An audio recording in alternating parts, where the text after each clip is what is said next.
The Voice Vista Podcast, venture by Pooja Prasoon. Welcome to Life Recharge with Dr. Pranitaji Gujrathi, a candid podcast show conceptualized by Pooja Prasoon. या एपिसोडमध्ये doctor प्रणिताजी Gujarati आपल्याला building healthy habits, small changes for big impact यासाठी काही tips देणार आहेत. छोट्या छोट्या बदलांमुळे मोठे परिवर्तन कसे घडू शकते याचा शोध आम्ही घेतोय. डॉक्टर गुजराथी यांचे याबाबतचे अनुभव आम्हाला हेल्दी हॅबिट्स कशा जोपासाव्यात आणि टिकवून ठेवाव्यात, तसेच आपलं आरोग्य टिकवून ठेवण्यासाठी त्या कशा दीर्घकाळ प्रभावी ठरू शकतात हे समजून घेण्यास मदत होईल. Hi, welcome you all in Life Recharge podcast that brings you my unfiltered fitness journey on Voice Vista podcast, a venture by Dr. Pooja Prasoon. Today's topic is building healthy habits, a topic which will describe how to build and maintain healthy habit or healthy habits to build a good character or a personality which is very much suitable in fitness. आपल्याला आज ह्याच विषयी बोलायचं आहे की आपल्याला अशा कुठल्या सवयी किंवा अशा कुठल्या गोष्टी करायच्या आहेत जेणेकरून आपल्या फिटनेस जर्नीमध्ये आपल्याला त्या खूप उपयोगी पडतील आणि आपल्याला एक अशी पर्सनॅलिटी म्हणून डेव्हलप करेल जी पर्सनॅलिटी खरोखर फिटनेसचा गोल अचीव करण्यासाठी गरजेची आहे. म्हणून आपण आज असं बोलणार आहे की आपल्याला कुठल्या हेल्दी हॅबिट्स खरं तर इनकल्केट करायला पाहिजे, असतील तर त्या कन्सिस्टंटली वापरायला पाहिजे किंवा नसतील तर त्या कशा आपल्या स्वतःमध्ये त्या जोपासायला पाहिजे. आता फक्त फिटनेस जर्नीमध्येच हेल्दी हॅबिट्सची गरज असते का, हाच खूप मोठा संशोधनाचा मुद्दा आहे. तर नाही, लाईफमध्ये आयुष्यात कायमच आपल्याला हॅबिट डेव्हलप करत असताना त्याच्या आधी हेल्दी हा शब्द असावा असं मला वाटतं. Healthy habits always leads to healthy person or a health. म्हणून आपल्याला जर हेल्थ अपेक्षित असेल, त्याच्यासाठी तुम्ही फिटनेस करत असाल तर तुमच्या सगळ्याच सवयी या हेल्दी ह्या कॅटेगरीत मोडणाऱ्या असाव्या. आता उदाहरणच द्यायचं तर जसं आयुर्वेद सांगतो की आयुष्याची, आरोग्याची त्रिसूत्री जी आहे ती आहार, विहार आणि मग विचार आहे. मग आपण आहाराचा जर पहिल्यांदा विचार केला तर त्याच्यात एक लक्षात येतं की आहार हा तर सगळ्यात मोठा असा कॉम्पोनंट आहे ज्याच्यामध्ये हॅबिट्स हेल्दी असणं फार फार गरजेचं आहे. तेही येत्या जो काही 15-20 वर्षांचा कालावधी राहिलाय आणि आत्ताच्या पोस्ट कोविड किंवा या 5-7 वर्षांचा जो कालावधी राहिलाय त्याच्यामधल्या नवीन जनरेशनला हेल्दी हॅबिट्स खास शिकवण्याची किंबहुना त्यांच्या डोक्यामध्ये त्या गोष्टी पक्क्या बसवण्याची खूप गरज निर्माण झाली आहे. कारण सगळ्याच गोष्टी सभोवताली इतक्या अबंडंटली पसरलेल्या आहेत. आता मला काय म्हणायचंय ते मी तुम्हाला नक्की सांगेन. उदाहरणार्थ आपल्याला आहारामध्ये काय खायचं, किती खायचं, कसं खायचं, केव्हा खायचं हे आज खूप विचारपूर्वक ठरवावं लागतंय. माझी जनरेशन किंवा माझ्या आधीची जनरेशन जी असेल त्यांना हे फार ठरवावं लागत नव्हतं, त्यांच्याकडे फार ऑप्शन्स नव्हते.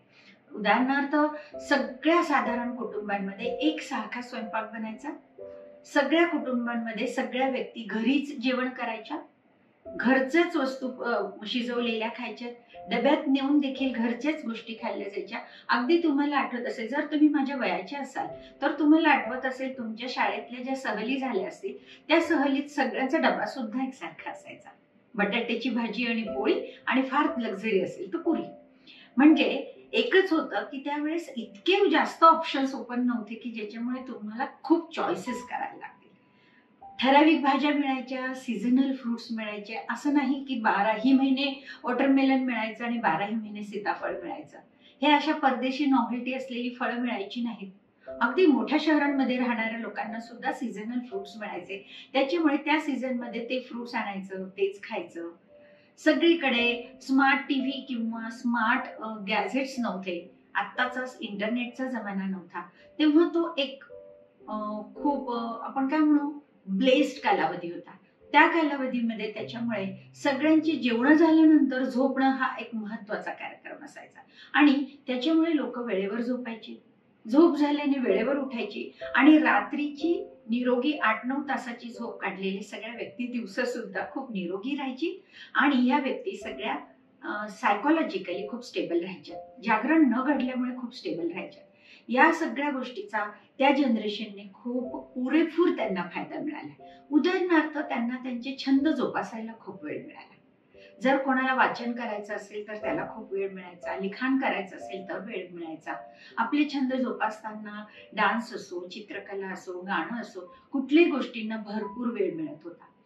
पण जर आहाराचं म्हटलं तर आज मात्र परिस्थिती पूर्णपणे बदलली आहे. तुम्हाला सकाळी उठल्यानंतर अगदी छोटं नर्सरीत किंवा प्ले ग्रुपला जाणारं छोटं मूल असो, त्याच्याकडे शाळेच्या अटी डब्याच्या वेगळ्या आहेत, त्या बाळाच्या अटी वेगळ्या आहेत, घरातल्या पॅरेंट्सच्या सवयी वेगळ्या आहेत आणि सवड त्याहून वेगळी आहे. मग त्यामुळे असं होतं की मुलांना एक दिवस ब्रेड द्यायला परवानगी आहे, एक दिवस फक्त फ्रूटच द्यायचंय, एकच दिवस प्रिपेअर्ड फूड द्यायचंय. ह्या सगळ्या फसी गोष्टी, फसी ऑप्शन्स समोर असल्यामुळे काय होतंय की हेल्दी ऑप्शन निवडा हे स्पेसिफिकली सांगावं लागतंय. तुमचं मूल 2-2.5 वर्षाचं आहे, तुम्ही कसला हो त्याला ब्रेड देताय मैद्याचा? किती आणि आत्ताचे नवीन पॅरेंट्स काय सांगतात, आम्ही मल्टीग्रेन ब्रेड देतो.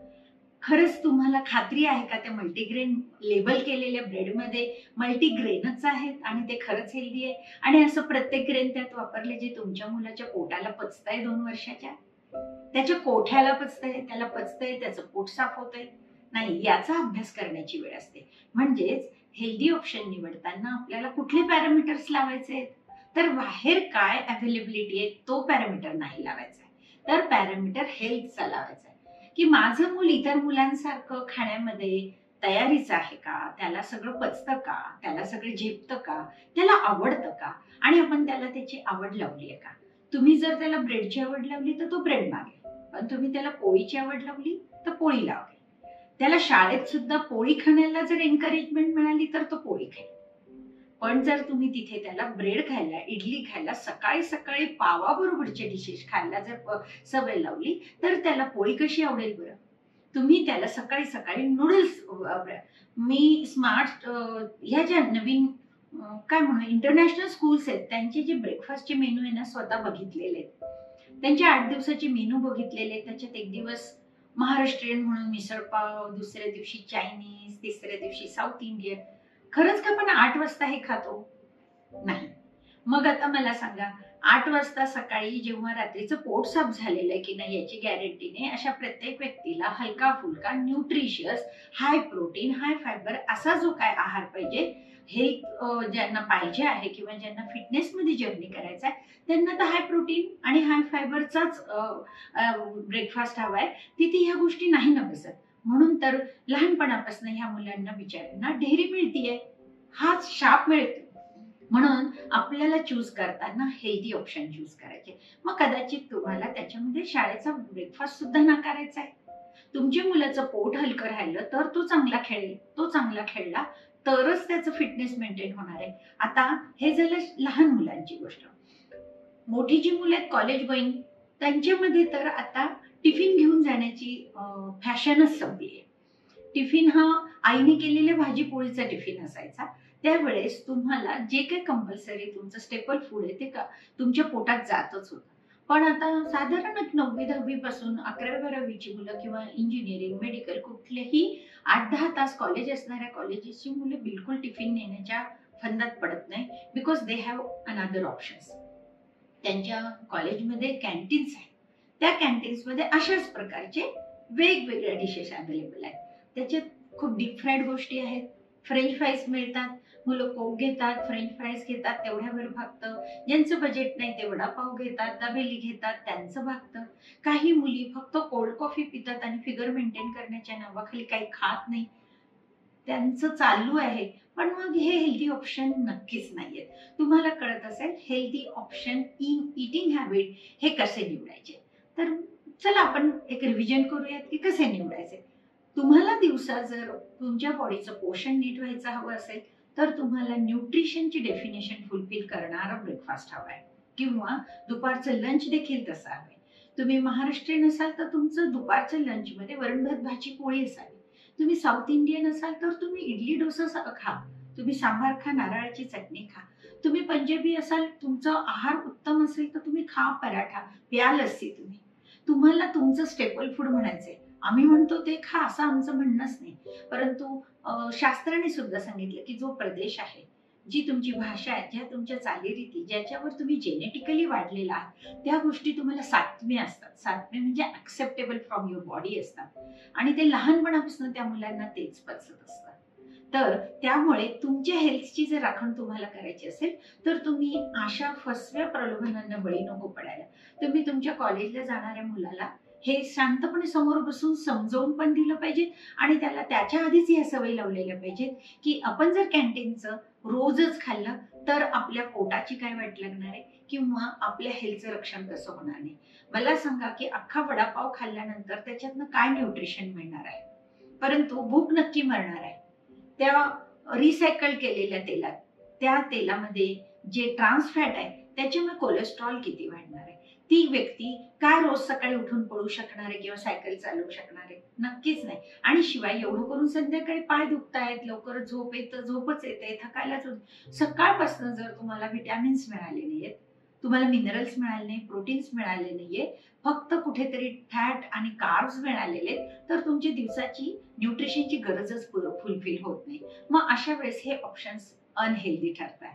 म्हणून आहाराच्या बाबतीत एकंदर लहान मुलं असो, मोठा विद्यार्थी असो, मिडल एज पर्सन असो, मेल असो, फिमेल असो, वयस्कर वयोवृद्ध लोक असो, सगळ्यांनी त्यांचा नाश्ता आणि जेवणामध्ये आपलं स्वतःचं स्टेपल फूड खाणं हा एक हेल्दी ऑप्शन आहे असं मी म्हणेन. आणि हेल्दी ऑप्शन नुसता स्वीकारायचा नाहीये, 1 दिवस 2 दिवस 4 दिवस करायचा नाही, तर ती तुमची लाईफस्टाईल असावी असं मला म्हणायचं.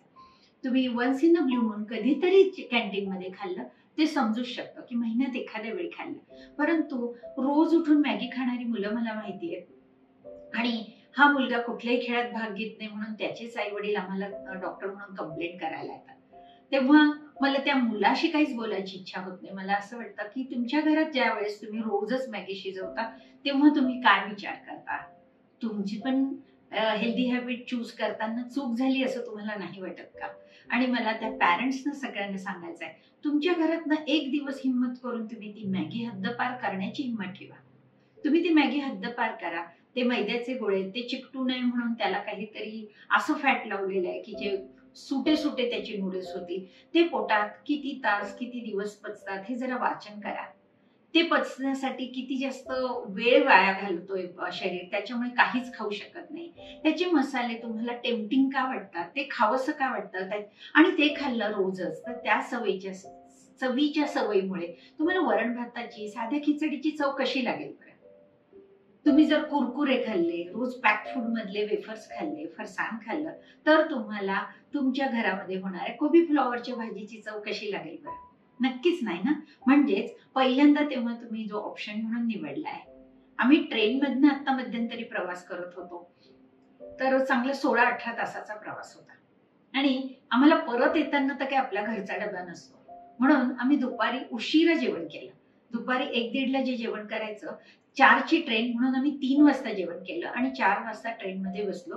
ज्या ट्रेन मध्ये मला रात्रीचं फूड मिळणार होतं तरी देखील आम्ही 3 वाजता जेवण करून रात्री आम्ही आमच्याकडचा जो काय खाऊ होता 8 दिवसांपूर्वीपासूनचा घरून आणलेला, जसं सुकामेव्याची लाडू होते, कोणाकडे खाकरे होते, ते खाल्लं आणि आम्ही ना ट्रेन मधलं जेवलो आणि ना आम्ही ट्रेन मधनं फिरणाऱ्या वेंडर्स कडनं काही घेतलं. परंतु आमच्या बरोबर जी 11वी 12वीची मुलं होती ती ट्रेन मध्ये बसताना कमीत कमी 4 पॅक फूडची पाकिटं घेऊन बसले. कोणी वेफर्स घेतले, कोणी कुरकुरे घेतले, कोणी काय. आता असंच आहे की हेल्दी ऑप्शन कोणी निवडला. आम्हाला दुसऱ्या दिवशी आल्यानंतर आम्हाला पोटाने बिलकुलच त्रास दिला आणि हल्ली मी क्लिनिक मध्ये तर नेहमी बघते, ट्रिपहून आलं की लोक पोट बिघडून येतात. 2 दिवसाची काय 1 दिवसाची रविवारची ट्रिप, सोमवारी हमखास लहान मुलं पोट बिघडून येतात, कारण रविवारी संध्याकाळी आई वडील त्यांना डिनरसाठी बाहेर जेवायला नेतात. रात्रीची त्यांची जेवायची वेळ 8 आहे, डिनर मात्र मिळतंय तुम्हाला 9:30-10 वाजता. मुलं सकाळी उठून शाळेत जात आहेत, त्यांचं पचलेलंच नसतं, त्या दिवशी त्यांचं पोट बिघडतं. त्यात स्ट्रीट फूड आणि जास्तीत जास्त कमी वेळात मिळणारं, कमी पैशात मिळणारं हे खूप पॉप्युलर असं जे स्ट्रीट फूड आहे ते खाण्यात धन्यता मानणारी ही जी काही पिढी आहे, त्यामुळे असं होत आहे की त्यांची पोटं खूप लवकर बिघडतात. मग आज कोणाला लॅक्टोज इंटॉलरन्स डिटेक्ट होतोय, उद्या कोणाला सिलिअरी डिसीज डिटेक्ट होतोय, तर तिसऱ्याला रिफ्लक्स डिटेक्ट होतोय. परवा एका आजीने मला फोन केला, प्रणिता अगं माझ्या नातीला खूप जास्त त्रास होतोय, असं उलटीसारखं होतंय, तिला खूप दम लागलाय. तर मी त्यांना असं म्हणाले की काकू घेऊन या तुम्ही बाळाला, मी तपासते. त्यामुळे नाही, तिला खूप ऍसिडिटी झाली. मला हसावं की रडावं कळेना. अरे 3-3.5 वर्षाच्या मुलांना ऍसिडिटी झाली हे तुम्ही कधीपासून ऐकायला लागलात? खरंच का त्यांचं 3-3.5 वर्षाच्या मुलाचं शरीर ऍसिडिटी क्रिएट करतं का? का तुम्ही त्यांना आज काय खाऊ घातलं याच्यावर विचार करण्याची गरज आहे? तुम्ही जर खूप मोठ्या प्रमाणावर जाम लावलेला ब्रेड त्या मुलीला खाऊ घातला असेल, बाहेर खूप पाऊस पडलेला असेल, तिला ब्रॉन्को कन्स्ट्रिक्शन होऊन कदाचित तिला ब्रेथलेस झालं असणार. पण म्हणजे पुन्हा पुन्हा कोणाच्या हेल्थ हॅबिट्स चुकल्यात हा प्रश्नच आहे की नाही? म्हणजे तुम्ही लहानपणापासून मुलांना, आता पावसाळ्यात ऋतू आहे तर काय आहार बदलला पाहिजे, आता कुठल्या ऋतूत काय कुठलं फळ त्रास देईल, कुठले खाण्याचे पदार्थ आता त्रास देतील, एवढा एक बारीक सारीक अभ्यास तर आताच्या जनरेशनने केलाच पाहिजे. त्यात तुम्ही गुगलला इतकं फॉलो करतात तर मग तुम्ही वाचायला हवं की नाही की पावसाळ्यात कुठलं फ्रूट त्रास देऊ शकतं. रोज दही ताक खा असं आम्ही आयुर्वेदाचे डॉक्टर सगळ्यांना सांगत असतो. परंतु प्रचंड थंड वातावरणात किंवा खूप जास्त पाऊस पडत असताना अर्ली मॉर्निंग संध्याकाळी 6 नंतर दही खाल्ल्याने काहीतरी त्रास होतात ना, मग आम्ही त्यावेळेस खाऊ नका म्हणतो, परंतु तुम्ही ते पाळता आहात का? इथे पण हेल्थ हॅबिट आली की तुम्ही ह्या गोष्टी नका पाळू. की तुम्हाला स्वतःला दही खायचंय म्हणून रात्री 8 वाजता 9 वाजता पण ग्रीक योगर्टच्या नावाखाली तुम्ही दह्याचे टीन संपवाल असं नाही चालणार ना. तर त्या ऋतूत ते चालतंय का याचा विचार करणं खूप गरजेचं आहे. हे झालं आहाराचं, की तुम्ही स्टेपल फूड खा, ऋतूनुसार वातावरणानुसार स्वतःला बदला, आणि तुम्ही दिवसातनं एक नाश्ता प्रोटीन फायबरचाच करा, एक जेवण तुमचं स्टेपल फूड करा, आणि एका वेळी तुम्ही नॉव्हेल्टी जरी खाल्ली तरी त्याच्यामध्ये तुम्ही कॅलरीजचा विचार करा, आपल्या पोटाचा पचनाचा विचार करा, आणि मग तुम्ही पदार्थ निवडा, असं मी तुम्हाला आज सल्ला देईन. त्याचबरोबर जर आपल्याला विहाराविषयी म्हणजे व्यायामाविषयी बोलायचं असेल तर जो हलका आहार घेईल, सात्विक आहार घेईल, त्याला रोज सकाळी पोट साफ होण्यासाठी काहीच प्रॉब्लेम येणार नाही. ती व्यक्ती सकाळी लवकर उठून त्याच्या व्यायामाचे शेड्यूल, फिटनेस शेड्यूल फॉलो करू शकेल. म्हणजे जर तुम्हाला काही व्यायाम करायचा आहे, शरीर संपदा कमवायची, फिटनेस अचीव करायचा आहे, तर तुम्हाला रोज सकाळी पोट साफ होऊन तुमच्या सेशनसाठी बाहेर निघणं खूप गरजेचं असतं.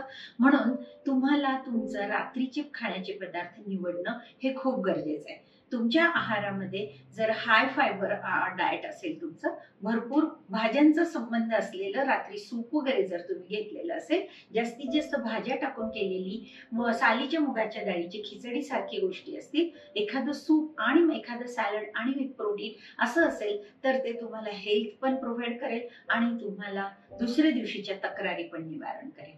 या पद्धतीने आपण आहाराची निवड करावी. आता जसं विहाराचं मी म्हणाले, त्याचबरोबर सगळ्यात महत्वाचं असतं झोप.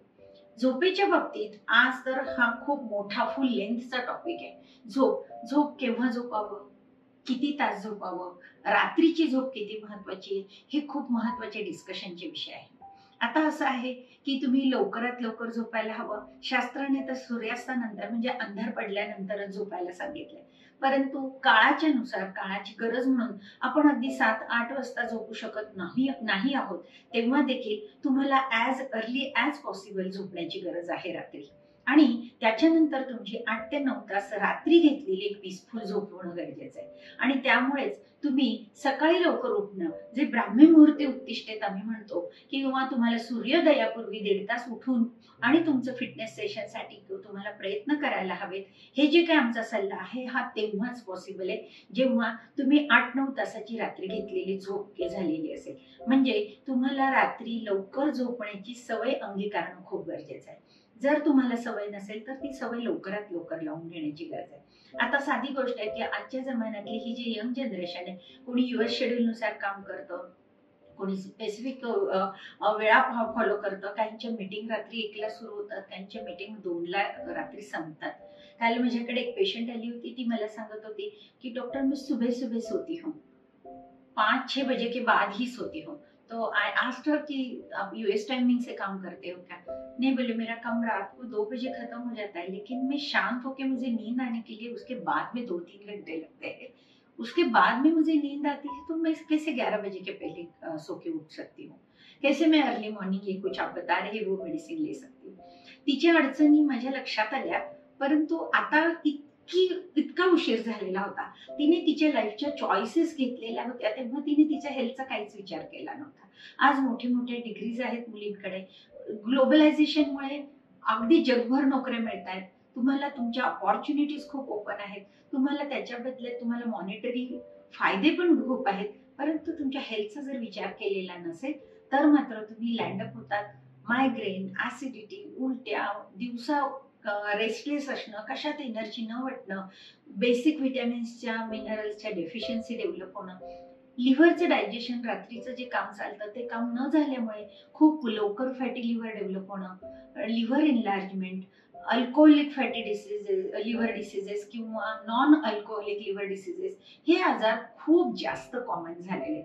हे आजार ना तोंड देताना त्या मुलांना तुम्ही नोकरी सोडून रात्री 9ला झोपा इथपर्यंत सांगायची वेळ आलेली आहे. इतके त्यांचे हेल्थ हॅझार्ड्स वाढले. आज तिशीची मुलगी रोज पहाटे जर सकाळी 6 वाजता झोपत असेल तर तुम्ही विचार करा तिच्या कुठल्या कुठल्या लाईफ मधल्या गोष्टींच्या कुठल्या अस्पेक्टवर त्याचे इल इफेक्ट्स होत असतील. म्हणजे आणखीन एक महत्वाचा मुद्दा आहे की एक मेलोटोनिन नावाचा हार्मोन आहे, ते तुमच्या झोपेसाठी खूप जबाबदार आहे. आणि तुम्हाला संध्याकाळी अंधार पडल्यानंतर रात्रीच्या त्या डार्क याच्यामध्ये वातावरणामध्ये किंवा अंधारामध्ये आपलं मेंदू हे हार्मोन सिक्रेट करत असतं. पण आपण अंधार पडण्याच्या आत आपल्या भोवती प्रचंड लाईट्स लावले जातात. प्रचंड लाईट्सच्या मुळे मेंदूपर्यंत अंधार पडल्याचा, सूर्यास्त झाल्याचा, मेलोटोनिन सिक्रेट करण्याचा वेळ झाल्याचा सिग्नल कसा जाईल बरं? ते सिग्नलिंग मिळतच नाही. त्याहून पुढे असं होतं की घरातले लाईट्स बंद होतात तेव्हा आपल्या स्मार्टफोनचा ब्राईट स्क्रीनचा लाईट आपल्या डोळ्यांवर पडतो आणि आपण त्याच्यानंतर 1.5 2 तास फोन खेळतो. तेव्हा पण मेंदूला अंधार झाल्याचा सिग्नल मिळत नाही. त्याच्यामुळे डे बाय डे मेलोटोनिन ह्या हार्मोनची कमतरता होऊन नॅचरली रात्री झोप येण्याची लोकांची चिंता खूप वाढली. ते मेलोटोनिन हार्मोनच्या डेफिशियन्सीमुळे तुम्हाला नॅचरली रात्री झोप येत नाही. मला तर माझा स्वतःचा जो काही ह्या पिढीचा आत्ताचा अभ्यास आहे त्याच्यात असं लक्षात आलं की ह्या सगळ्या पिढीला रात्री 9ला झोप येणं ही अगदी परिकथेतलीच गोष्ट वाटते. त्यांना हसूच येतंय की 9 वाजता 10 वाजता झोपायचं असतं, परंतु त्यांच्या घरात त्यांचे आजी आजोबा त्यावेळेस झोपतायत हे त्यांना समोर उदाहरण दिसत नाहीये. त्याच्यामुळे आज वयाच्या 81 वर्षी आजोबा पहाटे उठून चालायला जात आहेत आणि आजी दिवसभर किचनमध्ये काम करू शकते. हे त्याचं उदाहरण अजून काय पाहिजे? घरातच त्यांच्या खरं कळलंय की आपल्या आजी आजोबांनी झोपण्याच्या सवयीमध्ये हेल्दी ऑप्शन निवडलाय तर त्यांच्या हेल्थ अजून अबाधित आहे. त्याच्यामुळे माझं सगळ्यांना मनापासून एक सांगणं आहे की रात्रीची झोप तुमच्या फिजिकल मेंटल हेल्थसाठी खूप गरजेची आहे. तुम्हाला एक स्वतःला जर फिट व्यक्ती म्हणायचं असेल तर तुम्हाला तुमच्या जॉबमध्ये, तुमच्या कामामध्ये, तुमच्या प्रोफेशनमध्ये रात्रीची झोप निवांत मिळेल असे जॉब ऑप्शन्स निवडणं तेवढंच गरजेचं आहे. आता ह्या ज्या सगळ्या चांगल्या सवयी आहेत याच्यामध्ये आणखीन एक सवय खूप महत्वाची असेल ती म्हणजे स्ट्रेस मॅनेजमेंटची. स्ट्रेस मॅनेजमेंट हा मोठा वर्ड आता परवलीचा झालेला आहे, परंतु आपल्या भोवताली फिरत असताना, रिलेशनशिपमध्ये, कामाच्या ठिकाणचं वर्क कल्चरमध्ये, आजूबाजूला चालू असलेल्या पॉलिटिक्समध्ये, आजूबाजूच्या समाजात, आज व्हॉट्सअपवर तुम्ही पॉलिटिक्सवर किती लोक गप्पा मारताना बघतात, त्या सगळ्या गोष्टींचं आमच्यासारखे लोक खूप आम्हाला हसू येतं की हे लोक आपला स्ट्रेस का वाढवतात. आम्ही म्हणतोय because we know how to manage our stress. आम्ही ह्या अशा अननेसेसरी आपल्या लाईफमध्ये उपयोगी नसलेल्या गोष्टींचा आमच्या आयुष्यात स्ट्रेस येऊ देत नाही. त्याच्यामुळे स्ट्रेस मॅनेजमेंट ही आज खरोखर खूप शिकण्याची गोष्ट आहे. तुमच्या ह्या सगळ्या गोष्टीमध्ये तुम्हाला स्वतःला घरी येताना स्ट्रेस घेऊन नाही यायचंय.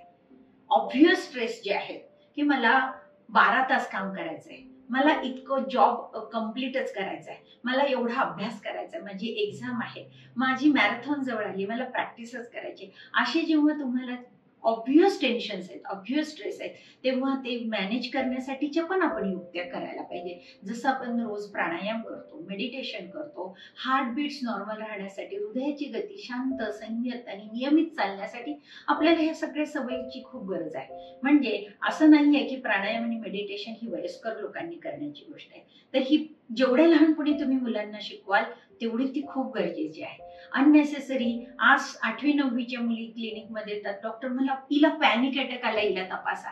हे सगळ्या गोष्टी आम्हाला खूप हास्यास्पद वाटतात. ज्या पिढीला खूप छान स्वतःचे स्ट्रेस मॅनेज करण्याची सवय. आम्ही खूप डिपार्टमेंटली काम करतो. उदाहरणार्थ जर मी क्लिनिकमध्ये गेले, सकाळी 10 वाजता मी जर त्या खुर्चीत बसले, तर मी 2 वाजेपर्यंत माझे पेशंट संपेपर्यंत मी एक डॉक्टरचा कोट घातलेला असतो आणि त्यावेळेस मी माझ्या लाईफमधले कुठल्याही गोष्टींचे विचार करत नाही आणि as a doctor Pranita Gujarati म्हणून पेशंटला न्याय देत असते. ज्या क्षणी मी गाडीत बसते आणि मला आता माझी लंच टाइम झाला म्हणून घरी निघते, त्यावेळेस मी प्रणिता म्हणून हा विचार करते की मला आता काय स्वयंपाक आपण केलेला, आपल्याला काय खायचं, आपल्याला भूक किती लागली, दुपारचं आपलं शेड्यूल काय. अशा पद्धतीने तुम्हाला डिपार्टमेंटली काम करण्याची सवय, म्हणजे तुमच्या कामाच्या ठिकाणी तुम्ही कामाचे व्हा, तुमच्या जेव्हा विश्रांती घेण्याची वेळ तेव्हा विश्रांतीचा विचार करा, जेव्हा तुमच्या पॅशनची विचार करण्याची वेळ तेव्हा पॅशनचा विचार करा. उदाहरणार्थ सकाळी मी जेव्हा 2-2.5 तास माझ्या व्यायामासाठी घराबाहेर पडते, तेव्हा मी कितीही डॉक्टरच्या प्रोफेशन मध्ये असले तरी मी येता जाता माझा फोन उघडून मला कोण फोन करतायत, मला काय, कारण आजकाल डॉक्टर जर ऑनलाईन दिसले तर डॉक्टर ही गोळी उपाशी पोटी घेऊ का, डॉक्टर तुमचं क्लिनिक किती वाजता उघडणार आहे, डॉक्टर तुम्ही आज अवेलेबल आहेत का, अशा प्रश्नांचा भडीमार सुद्धा व्हॉट्सअपवर होतो. तर मग तुम्हाला हे ठरवावंच लागतं की त्या व्हॉट्सअपला, त्या फोन कॉल्सना किती महत्व द्यायचंय. अर्जन्सी आम्हालाही कळते, इमर्जन्सी फॉलो करणं हे तर आमच्या रक्तात बसलेलं असतं, त्याच्यामुळे आम्ही ते फॉलो करतोच आहोत. परंतु व्यायाम करताना दर 1 मिनिटाला जर मला माझा फोन येत असेल तर मग ते मी मॅनेज नाही करू शकत आहे असं होते. म्हणून मी सकाळी माझा फोन सायलेंटवर असतो आणि मी दर अर्धा तासांनी फक्त बघते की मला काही इमर्जन्सी कॉल नाहीये ना, माझ्या पेशंटचा कोणाचा फोन नाहीये ना, आणि मी फक्त पर्सनल जे मेसेजेस असतात ज्याच्यामध्ये कोणी मला रिपोर्ट्स टाकलेत किंवा माझ्या कामाचं काही अननेसेसरी मी कोणाला उशीर होईल माझ्यामुळे असं करू देत नाही आणि त्याची दखल घेते. याच पद्धतीने तुम्ही पण सगळेजण करू शकता की आपले स्ट्रेस मॅनेज करण्यासाठी आपल्याला डिपार्टमेंटल काम करणं, आपल्या स्मार्ट गॅजेट्सचा वापर करताना तो पण खूप निगुतीने करणं हे गरजेचं असतं. आजपासून जर आपण एकच काम केलं की ह्या सगळ्या चांगल्या सवयी खूप परफेक्ट जरी करता नाही आल्या पण परंतु कन्सिस्टंटली करत राहिल्या, म्हणजे इयर्स टुगेदर तुम्ही खाण्याच्या सवयी हेल्दी ऑप्शन निवडतात, तुम्ही वेळेवर झोपतात आणि तुम्ही तुमचा स्ट्रेस मॅनेज पण वेळेवर खूप छान पद्धतीने करताय, तर मला वाटतं तो हेल्दी दिवस दूर नाही. तो जर कन्सिस्टंटली करण्याचं जे काही तुम्हाला बक्षीस मिळू शकतं ती अचिव्हमेंट खूप मोठी राहील. तुम्ही खरोखर एक फिट शरीर, फिट पर्सनॅलिटी, मेंटली स्ट्रॉंग व्यक्ती बनण्याचा तुमचा मार्ग तुम्ही निवडलाय असा त्याचा अर्थ होईल. म्हणूनच आपल्याला ह्या सगळ्या सवयी इनकल्केट करण्यासाठी खूप अट्टहासाने करायच्या आहेत. तुम्हाला ह्या सवयी बाळगायच्याच आहेत. त्या कुठल्याही क्षेत्रात यशस्वी होण्याचा तो मूलमंत्र आहे की तुम्ही हेल्दी आहार निवडा, तुम्ही हेल्दी झोपण्याच्या सवयी निवडा, तुम्ही कामाच्या सवयीमध्ये तुमच्या हेल्थची पाठराखण करा आणि तुमची स्ट्रेस मॅनेजमेंट करताना त्याला प्राधान्य द्या. अननेसेसरी 100 ठिकाणचे स्ट्रेस घेऊन आणि एन्झायटीची शिकार होऊन तुम्ही थेरपी घ्यायला इकडे तिकडे धावणार नाही. म्हणून माझं असं म्हणणं आहे की जर हेल्दी हॅबिट्स असतील तर it will bring a good healthy personality. Small changes will bring a big achievement. Thank you. Thank you for tuning into the voice vista podcast. आप और भी इंटरेस्टिंग शो सुन सकते हैं thevoicevista.in पर. ये शो कॉन्सेप्चुअलाइज किया है पूजा प्रसून ने, प्रोड्यूस किया है द वॉइस विस्टा ने. गेस्ट कोऑर्डिनेशन में हमारे साथ रही सुनीता जी चौहान. डिजाइन किया है टीम क्रिएटर्स डेन ने. साथ ही एडिटिंग और प्रोडक्शन के लिए धन्यवाद टीम लर्निंग बी को. प्रोमो वॉइस दिया है राहुल ढोले ने. लाइक, फॉलो और सब्सक्राइब करना ना भूलें.